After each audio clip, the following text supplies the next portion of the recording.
Europe is preparing a major escalation in the Ukraine war.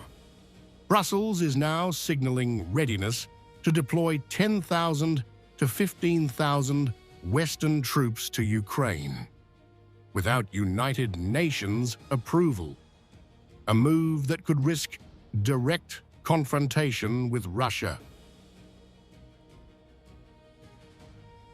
The plans for what the security guarantees for Ukraine could look like have already been finalized.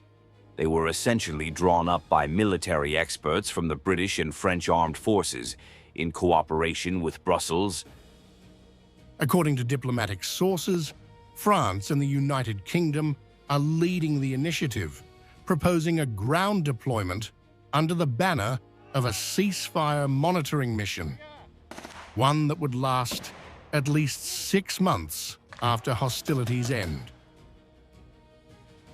They were essentially drawn up by military experts from the British and French armed forces in cooperation with Brussels. The most controversial element: no UN mandate is required. Diplomats say Paris and London are prepared to deploy even without EU or UN authorization, relying solely on an invitation from Kyiv. France and Great Britain are prepared to participate in monitoring a ceasefire, even without a mandate from the United Nations or the European Union.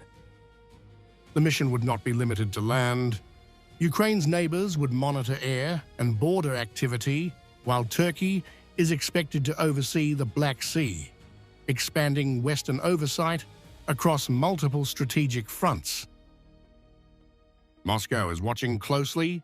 The Kremlin has warned that deploying Western troops, even under ceasefire cover, could undermine peace talks and provoke a stronger Russian response.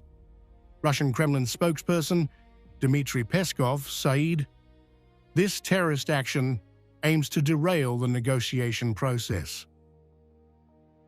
Ukraine has rejected Russia's claims, insisting that international monitoring is essential to prevent ceasefire violations and further escalation. With no UN approval, no NATO vote, and Western troops preparing to move, Europe now stands at a crossroads. What is being framed as peacekeeping could instead test Russia's red lines and pull the continent closer to war.